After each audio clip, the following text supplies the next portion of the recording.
Let's give an amazing, warm welcome to Sean. Hi, Sean.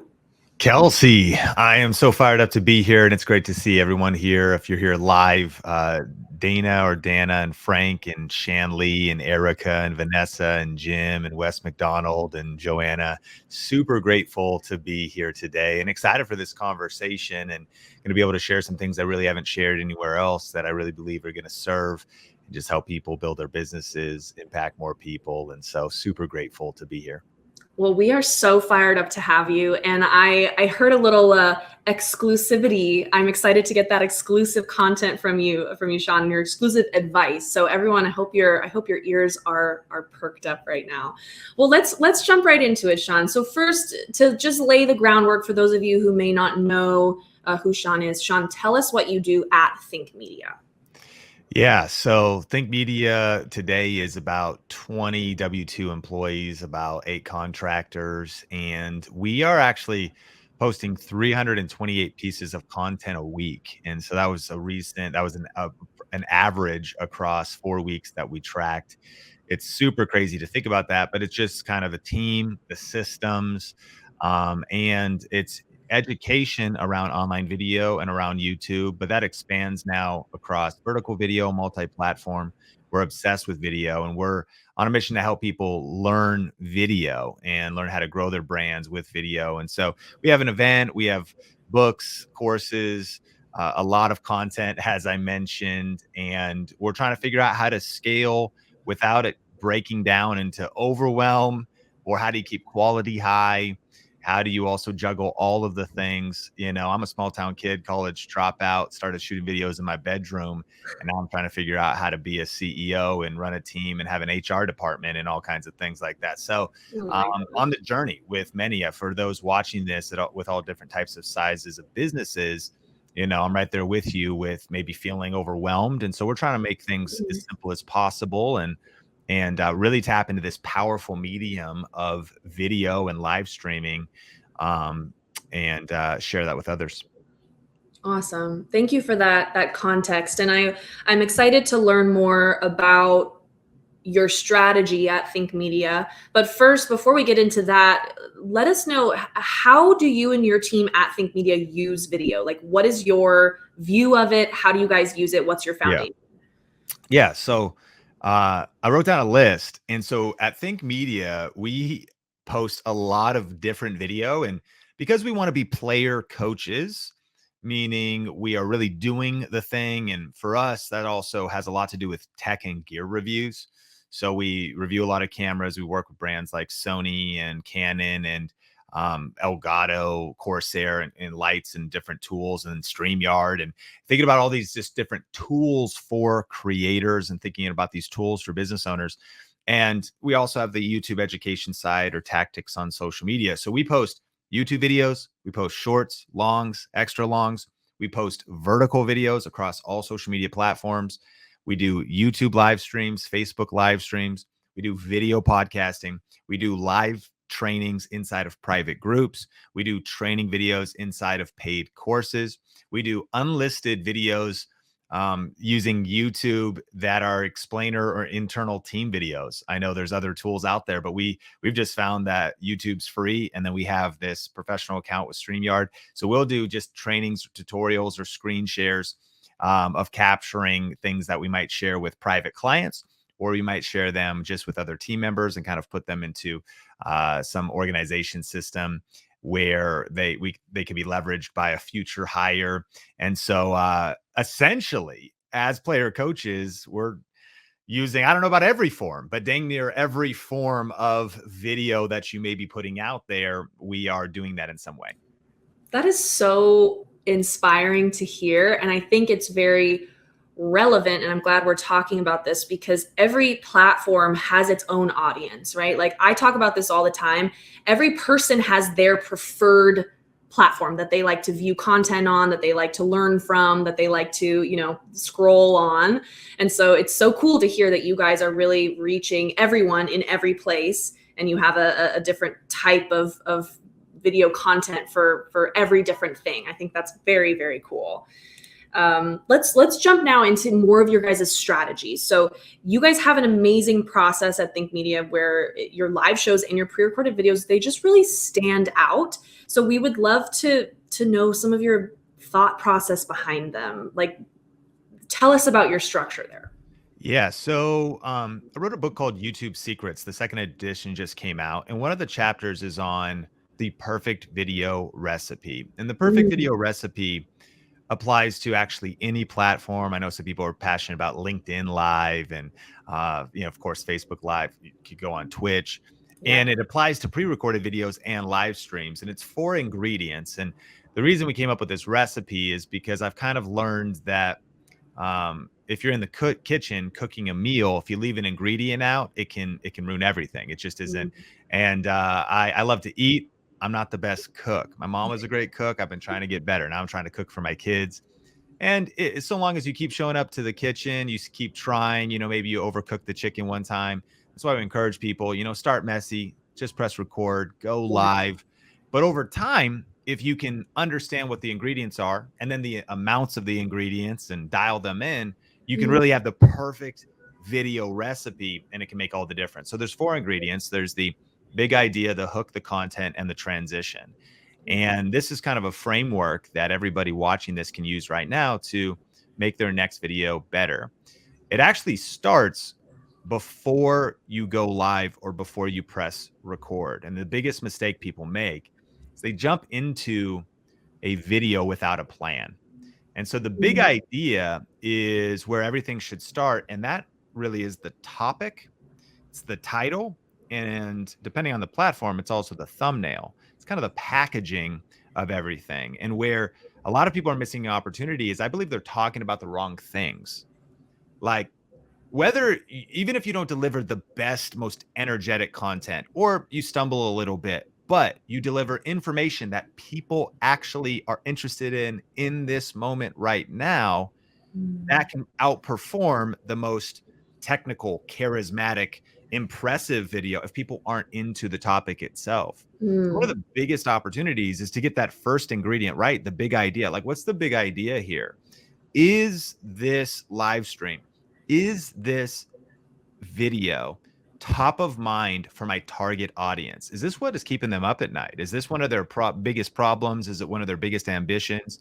Is this the thing that if they saw it in their feed, they're scrolling on their phone, they're on their desktop, they're on LinkedIn, is this a professional problem that is really frustrating them? If they see you're delivering content about that, a short or a long training about that or information about that, it's going to stop the scroll because you're understanding the audience you're creating content for. We could hang out here for a long time, but that's the big idea, which is also part of that. It's the title, topic, and thumbnail. Then the title is coming up with a compelling headline related to that big idea that makes people want to watch, makes people stop the scroll. Oh yeah, I want to watch that. Again, you could be the greatest communicator on earth. You have you could crush a TED Talk that gets millions of views. But if people aren't interested in the subject matter of the TED Talk, then it doesn't matter. So really, if you get the topic right, it's amazing how quickly you can boost your results. And then, beyond that, shortly explained is the hook, really being thoughtful about the opening and giving people a reason to watch till the end. Classic teaching is, tell people what you're about to tell them, and then recap and tell them what you told them. And so it's sort of opening up and saying, you're in the right place. This is what I'm about to cover. And here's some juicy points. I like to have 3. Like in this training, we're going to talk about how to get more views on your videos, a secret that I've learned for keeping viewer retention lasting longer. And make sure you watch it till the end, because I'm also going to be sharing my perfect video recipe with you. So there's like 3 bullets that you can include in your hook. Then the content's all about be brief, be bright, be fun, and be done. And then the transition could be also interchanged for the call to action. On YouTube, you want to transition to another video, but the call to action is all about, is there somewhere else you want to send people, your website or something like that? And the event is done. You just gave us such good info right there. I'm still kind of processing it. But something that I really took out of everything you just told us, Sean, was the preparation really matters. And that is something that I love to hear, because I sometimes have worked with creators who, go live a lot, and, they have their StreamYard account and they have their audience, but they kind of swear by not preparing. And they're kind of like, I'll be more natural if I don't prepare. And on the one hand, I can see that. But on the other hand, I actually think if you want to grow your channel, if you want to really engage your viewers, if you want to get clicks from people and engagement from people and have people watch all the way to the end, preparing in that much detail and having that structure that you just mentioned is absolutely vital. I totally agree. And I don't think you have to over prepare. Just 2 minutes of sitting down. If it can fit on a sticky note, or it fits on a little notepad, or just fits on your screen on your phone, you open up a note. You're like, what is something compelling I could say at the beginning? What is my points? In fact, in public speaking and communication in general, the best keynotes or talks in almost any environment have 1 point, 3 is a sweet spot, max 4. So a lot of times in today's world, especially with short form vertical video, a lot of video or content or a live stream, even if you go for 45 minutes, some of the best content makes one major point. You make a point, tell a story to illustrate the point, tell another story to illustrate the point, re-emphasize the point, and people leave with the big idea that'll move the needle for them. Or you're just like, I want to share 3 quick tips of how to write better titles on YouTube, with the max 4 quick tips. So even that, if you were to be thinking about your subject matter, how are you going to open? What's point 1? What's point 2? What's point 3? And then what do you want people to do next?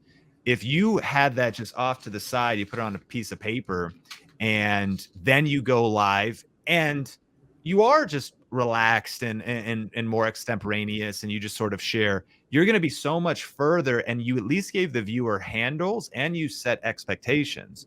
So you're able to declare at the beginning, have you been frustrated by this pain point in this particular area? Well, I just want to share 3 quick things with you. Let's get into it. And then at this point, you might say, I just got back from a trip to social media marketing world, and things have been going good. And you may be a little more relational and do some different things. That's fine. But think about just giving people handles. And if you do that, you will be ahead of 99% of the quote unquote competition, simply because you took a little bit of time to plan and prepare. If you fail to plan, you plan to fail. Prior planning prevents poor performance. And so a little bit of planning goes a long way. Absolutely. And what I'm hearing there, Sean, is just kind of caring for your audience, thinking about from their perspective, what would be useful for them, what they are looking to see. It's kind of putting yourself in your audience's shoes. I come from a performing arts background, and we have to think about that all the time with a live audience in the seats in front of us. How can we best communicate the story to our audience? You always have to think about them. And it's the same thing with virtual content creation as well. And I think that sometimes gets lost because you're not seeing those people in the seats in front of you. You're just staring at yourself on the screen or your camera lens or whatever the case is. So I love that you're highlighting that for us and kind of refocusing us to really think about what our specific audiences are looking for and what they need. Awesome. So, Sean, you mentioned a little bit before about your team. You're growing your team. You said you had about 20 W-2 employees. Is that right? Yes. Amazing. In my opinion, that's a big team. I have 1 person on my team, and so I can't even imagine having 20. So, in our StreamYard business account, we are all about the teams. StreamYard business is all about collaboration, inviting your team members in, creating roles and permissions to make sure everyone is doing the right job. So at Think Media, how do you organize your team, and what are some of the best practices that you use there? Yeah, it's kind of funny because you're telling me about it. You're like, you have 1 team member, I have 20. You can't even imagine. Either can I. I'm overwhelmed, scared, and trying to figure it out, every day, and hope we can make payroll and all these different things. It's just wild. And I think for me, some of the foundational stuff that I think is important is, depending on where you're at, there's a really good book called E-Myth. There's this kind of thing of, I think, kind of the entrepreneur's dilemma or the founder's dilemma, which is this idea of you're a lot of times the one who's doing the thing, you're the technician, but now you need to scale. And it's like Mm, the chicken or the egg. Like, you need a team to even kind of help you build the team. That's what I've learned. I am the yeah. main voice, the main content creator. I'm more of a visionary. I'm trying to grow as a leader, trying to grow in delegation, trying to grow. So a couple things practical that have helped me. Thinking about who and not how. A lot of times it's like, how are we going to go to this next level in our business? How are we going to do the 78 things Sean just said? How are we going to post 328 pieces of content? And what's interesting, if you ask who is going to be responsible for distributing the content, posting the content, everything changes, because Mm, it may not be that you are the individual that ultimately should do that. Now, depending on, and growth stages and scaling our businesses, yeah, we probably wear 48 different hats. And so you might do it right now, but getting the right who in place solves the how. I like to ask, who's waking up thinking about this? Who's responsible for this particular thing? And trying to get leaders of leaders at this point. We're in the area of getting managers, but it's been total chaos at Think Media we're about 7 years in, and just about now our org chart's looking pretty amazing. We're starting to hire, and people could be more siloed in their jobs. But the last few years, it's been like, just, is it clear who's there? We're just working through the growing pains and all that kind of stuff. Practically today, we communicate with Slack, and then we really stay organized in project management with Monday.com. mm, And as a leader, I've been focusing on hiring and getting help where I am weak.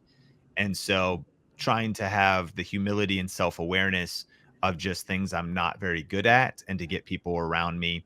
And then one thing that's been very helpful, and I wish I probably learned this a little bit earlier, is investing in experts.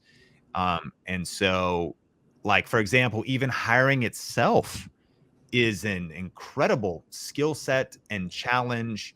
And whether you're using using tools, or you're going to use personality tests or Myers-Briggs, and how are you filtering mhm, candidates, and what's the process? And we invested in this thing called predictive index, and that's super powerful. Networking, being in environments where I don't know all this stuff, and getting around people who can level up my skills and help me in regards to that. And so we have different tools and systems and processes. But even though we had that, we're a very farm team kind of at Think Media. And so we go, okay, so have any of you hired a bunch of people before and successfully interviewed a bunch of people? And like, well, none of us have ever done that. I mean, we have now, but like, you're starting early on. So what I kind of right. realized was, there are people who can help you. There are specialists and experts that can help you. And the advantage of that is, it might take money. You might need to invest in that, but scared money don't make money. You invest in experts. And not only will that help you shortcut a lot of pain, but it'll also, you can absorb their skill set as you're going through the process. So for example, we have actually, I think, had very good success in hiring, setting up our own job descriptions and trying to figure it out, and interviewing, and are we doing group interviews or not, and all these kinds of things. Yeah. But then this year I was like, why don't we hire this, company that is sort of, finds talent and works inside of your community and outside, and we'll do a lot of the heavy lifting. So we just do the final couple interviews and the final things, Mhm. and that is helping us go further faster. So this whole team thing is critical. Of course, everybody watching this, I think, people are everything. The success of any organization is going to be predicated on the people. And so getting this one right is an organic growing process. And so those are some lessons I've been learning, but I would consider myself a novice still, and just voraciously learning, voraciously pursuing wisdom from people that are smarter than me in this area, leaning on other experts, and then not being afraid to reinvest in our business, because the Mhm. quality of getting a hire right, the opportunity, or the long tail effect of getting a hire right, lifts everything. And the long tail effect of getting a hire wrong pulls everything down. And so, Mm. hire slow, fire fast, or hire fast, fire fast. I've heard that one, or don't fire slow. I mean, that's maybe, there's a lot, but the final thing I'll say that's kind of coming to me, I think it could add value.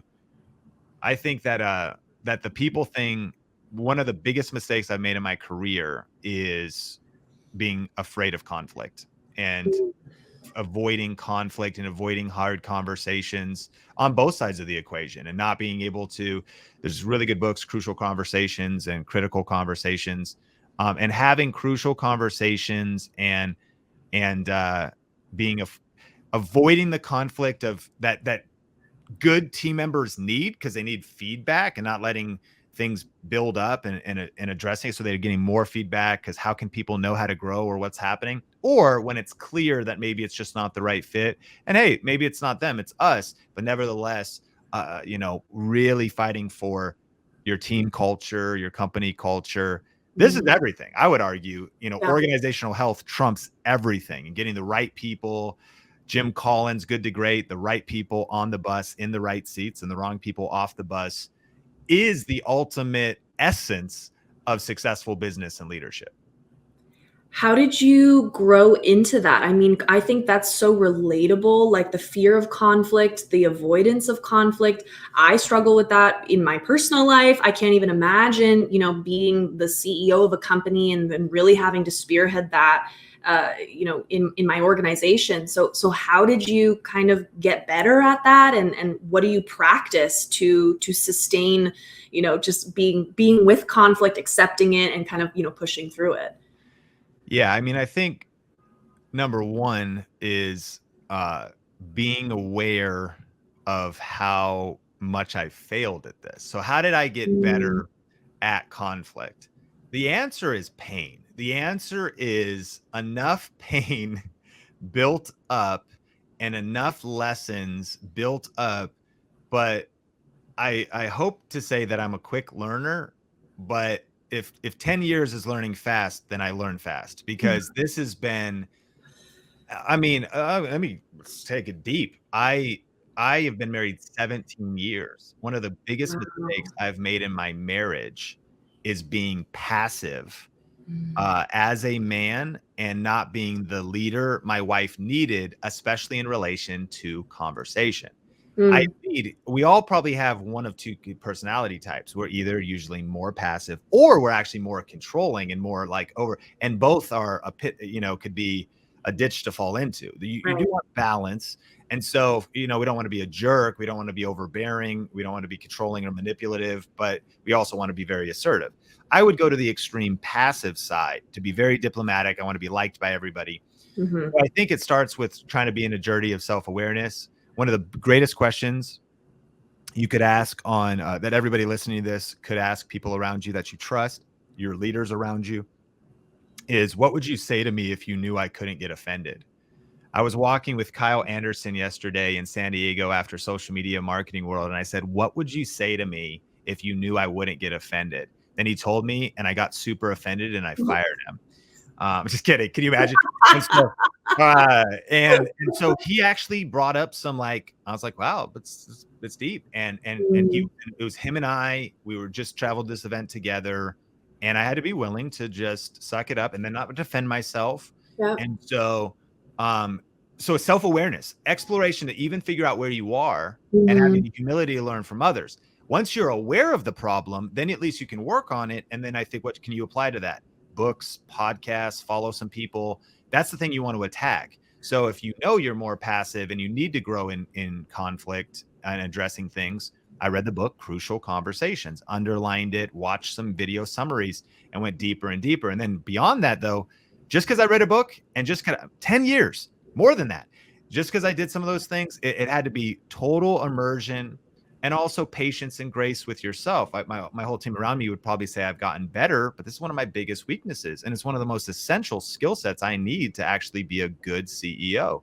So then I think getting around mentors, and I've learned that when it comes to some of these leadership things, there's a lot of things that are more caught than they are taught. So there's a lot of things you can't get out of a book. You actually get them by being in proximity with somebody who is that has that strength, and it can rub off on you. So if you're in leadership positions and higher level positions, you've got to get, I would argue, into things that are like business masterminds, or collections of business leaders that are getting in a group of other CEOs, getting in a group of other founders, right now, and at greater levels of our company, we're getting our CMO into a group of other CMOs. So there's something powerful that are at the same level. And so that's been one. And then being patient with yourself, because Mhm. again, as I said, so there was times when I was actually a pastor for a while, and we were in a counseling session with uh, a, a guy and his wife, and my wife was there and I was there, and it had nothing to do with relationships. But the way that this guy started talking to my wife was 100% wrong. And his energy got, some guys deal with anger, and Mhm. that started coming through. And I, especially even dealing with, I just love people or whatever. I was wrong. I was not the man I needed to be, and I lost trust with my wife by not standing up for her and speaking to Mhm. her and kindly, but saying, okay, your energy's wrong. This needs to stop. That's not how you talk to my wife. And this isn't favoritism for her or whatever. We also work in the business together, so you can imagine some of these dynamics come in. Yep. So it's actually, you don't talk to anybody this way. Yeah. Like like being developing the courage for and the assertiveness to address anything that isn't healthy the Mhm. moment it happens, and to assertively hold boundaries and standards for what's true, for what's right, for what's fair, for defending. A lot of maybe people around you, you notice, are passive or lead more that way, and they won't stand up for themselves. So standing up for people that should stand up for themselves. And a lot of times I'm a little more stoic. I just kind of sit back. And so this is a big deal. And this is a huge deal for having any kind of healthy company culture, because Mhm. if someone is not holding the values and principles of a company and is more passive, then that organization will deteriorate towards whoever does have maybe the bigger personality, or is pushing the manipulation, or is pushing the whatever. So Right. and then I mean, lastly, Kelsey, it's literally, I think hopefully there's some juicy nuggets in this, because it's clearly a process I've been living through. But I'm still at this exact moment, maybe if a 10 would be like being all time at this, I was probably like a 2 by nature and by personality, and maybe what I inherited from parenting or whatever else.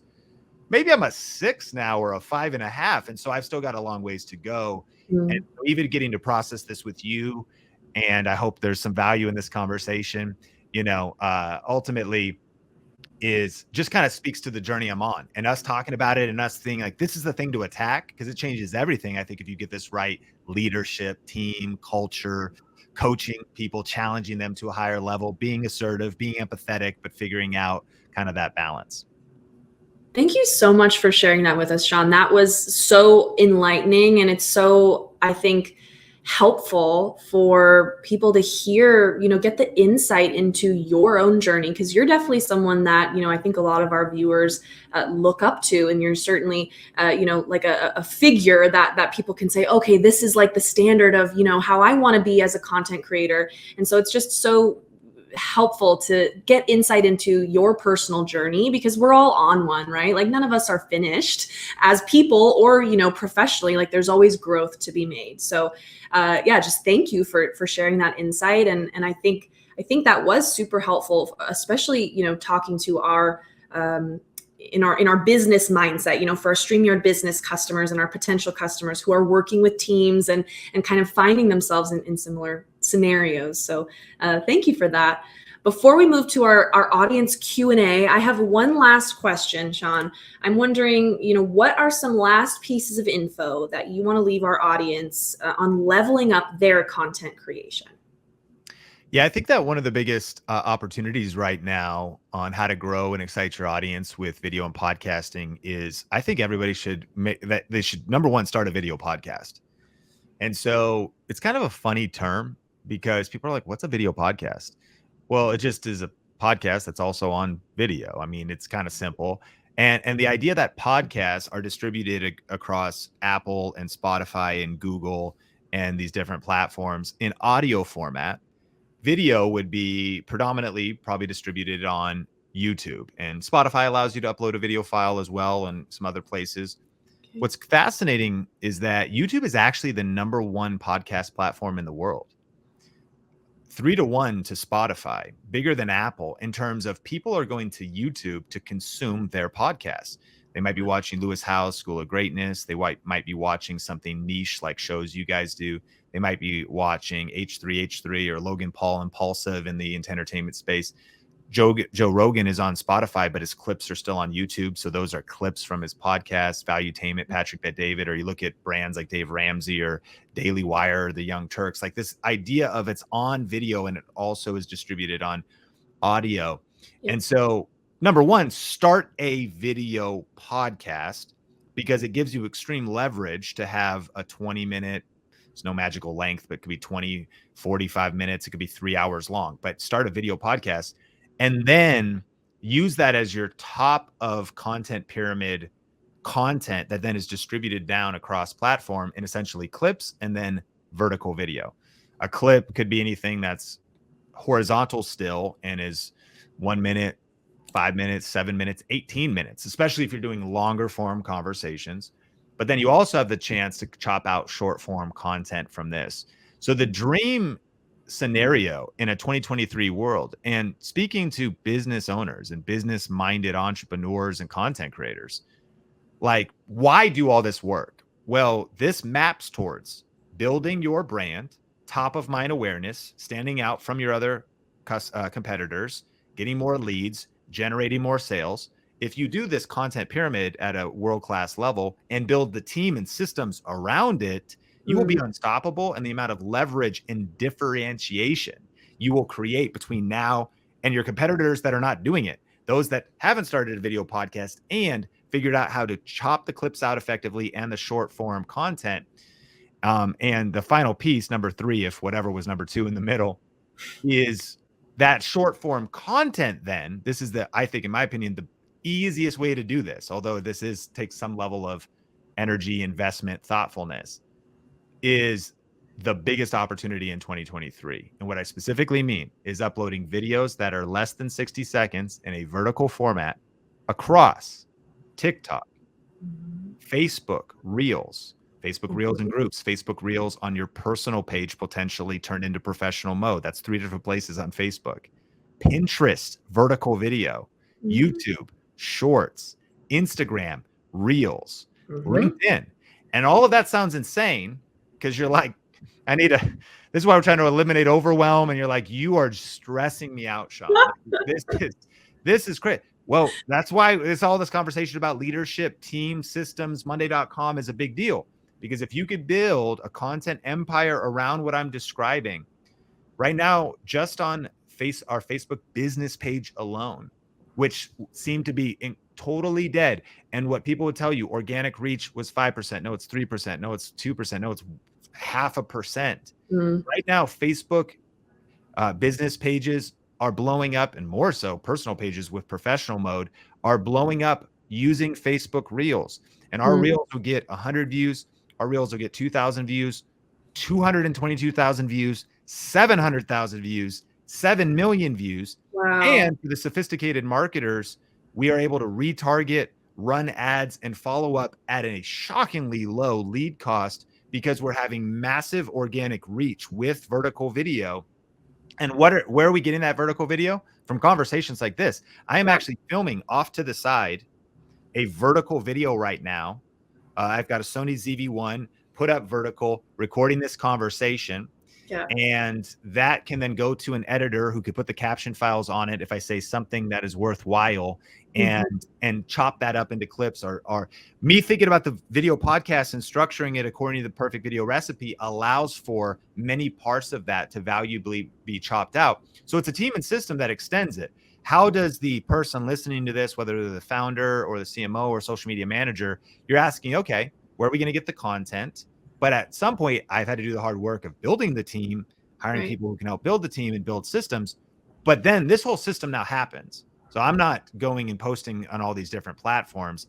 I'm clarifying. Right before this conversation, I jumped on with our social media manager, Brian, had a 30-minute conversation, recorded the Zoom call, and articulated the strategy of how we need to take my personal page, turn it into professional mode, which, to be clear, is just probably a personal brand move. If you're a brand name, you don't really have a personal page, but if you have some kind of a personal brand, but you can take your business page and be deploying the proper strategy there, and the ROI is insane. To that end, our fan page, which was, I would argue, is dead. Our business page, fan page, business page on Facebook was dead. And once we started doing Facebook Reels, it's growing 5,000 new likes a week. We are getting, as I said, anywhere from 200 to 200,000 to 2 million views. And that's, I think, kind of the unlock. You're like, well, what's the secret? Well, as you get better at content, as you keep putting out your show at the top, you put out your weekly video podcast, you chop out clips, and then there's a Japanese concept called kaizen, which means continuous improvement. Like day one, Sean, you said I was going to go viral my first video. I never said you were going to go viral on your first video podcast and your first Facebook Reel or Short or TikTok. Right. I said, if you commit to this process, if you actually can see the vision that committing to putting out a consistent show in horizontal format, but then having a vertical video long tail and upping the volume of your outputs. It sounds like a lot, but what is the ROI? I can tell you the ROI in our business was we went from 0 to an 105,000 person email list at a lead cost that was 800% lower than everybody else in the industry because of deploying vertical video against Facebook Reels and being able to follow up with those viewers and the people that engaged. So again, we can map this to the ROI data trackable all the way through a sales funnel and sales process, wicked reports all the way to a 9-month window of when we first meet a person, all the way down to when they ultimately convert. And so anyways, it's pretty advanced level conversation. That's why I said we're getting into some stuff I'm not really sharing anywhere. So But Sean, I think so I put up this question from Kristen from our audience because I think it actually sort of relates to what you've been saying, but I want to kind of scale us back to when you started. So you're talking about consistency, you're talking about your content pyramid.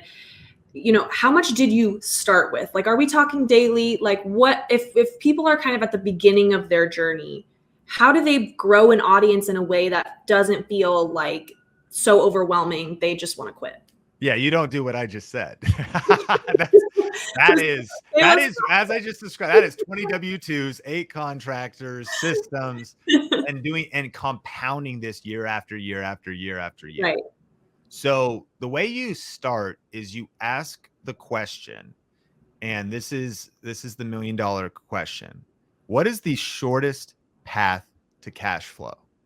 What is the shortest path to increased revenue in my business? Hard question potentially, but you identify that. Then you laser focus on that one thing. It's maybe you have multiple offers. It's probably one offer. It's probably your core offer. Where does the most money come from now? How can you turn that dollar amount? How can you double that, triple that, 10x that? And in some cases, the two things might be disconnected. Your greatest source of cash flow could be one-to-one networking on LinkedIn and connecting with the person that you do B2B business with, let's say, and you just allocate time to do more of that to increase revenue. And then what do you do with the dollars is you invest that back into media. And are we talking daily? Are we talking weekly? Where are we starting? If I'm solo, I just got to do an interview with Latasha James at Social Media Marketing World, who edits all of her own content, who does her own videos, and she does her own repurposing. I would do one video podcast a week. She does one video podcast a week, one YouTube video a week. Video podcast might be 25 minutes. You talk with a microphone, use StreamYard, perfect record is what we use, We got that question too. How long? Yeah. And I did a how to prepare for a recession and 3 recession proof strategies for content creators. About a 23-minute episode, StreamYard, perfect record. I sit here, I talk to the camera, I talk into the mic. I have Google Notes, Google Docs open with my structure, a rough outline. I walk through the content, and I send that to an editor. Latasha James takes that into Final Cut herself and edits it up a little bit. We use, you could use different software, Libsyn or Buzzsprout, to distribute the audio version of the podcast. And that's, again, the leverage. Because if you have less time and you want to do one thing, one video podcast can go on YouTube and then can go across all the different audio platforms. But then what she does is sets aside a repurpose day. Mm. I know StreamYard just added some new features that are going to allow you to clip out different things. So you take, after you've created that big piece of content, this is also all the way back to the perfect video recipe. If you have 3 tips and the thing you repurpose might just be one tip, or if you have 3 tips, the thing you repurpose might just be one story. Sure. So the planning piece can be helpful when you start catching a vision for how this could work. In terms of the final outputs. Okay, a video podcast is going to come out. The audio version will be distributed. And then I would love to be able to post 1 or 2 vertical videos across platforms. And so the amount of time, you do need to do a time audit, because sometimes people go like, how can I do this? I have no time. I'm like, well, if you have no time, you can't do anything. So you're definitely gonna have to find some time. Can you find me 5 hours? You can do this in 5 hours. If you delegate this or carve out this, would 10 be better? Well, sure, 10 would be better. Like, I mean, it's whatever you can find, because then that's what you fill your time up with. Record the video, do the things. Maybe you're delegating a thumbnail to Upwork or Fiverr, or you have a graphic designer, or you're going to do it on Canva. Like, these are things that are just each of those pieces. And so if you were just starting and it was just you, then it would be learning the skill sets through that process to record your show, edit it, upload it, do the things, put it on the audio platforms, take a couple days off, work on the other things in your business. And so what Latasha James told me was she would come back on Friday, repurpose day, and then approach the content, chop out the clips, a clip. And she did that just in her main video editing software. What's so cool is that, like, you're offering tools now so that you could make this simple. So if you did record here, you can go back to that video file, do it in StreamYard. We have a trim feature. We also have like a shorts and reels feature where you can actually send your content, repurpose it straight from StreamYard to your Instagram reels, Facebook shorts and reels, etc. So, and so those are amazing tools that give you the leverage. And so then we're also talking a little bit about calendar blocking. We're saying, okay, you've got some meetings you have to be in, you have other things you have to do in your business, fulfillment on your products and services. Great. Well, then what time are you putting on your calendar? So you could get a lot done, grab those StreamYards features, take the thing you recorded earlier in the week, find the best part, 1 or 2 parts, cut those out, and then open up your Instagram and you can post it there, and then open up your, Facebook reel and post it over there, put a little text in there. And there's all kinds of AI tools these days that maybe help you write the description faster. But even I know as I'm describing this, that no matter what, it's going to have a level of overwhelm, which is ultimately how I still feel if I happen to go to the gym. I never do. And if I happen to go to the gym though, and I push up the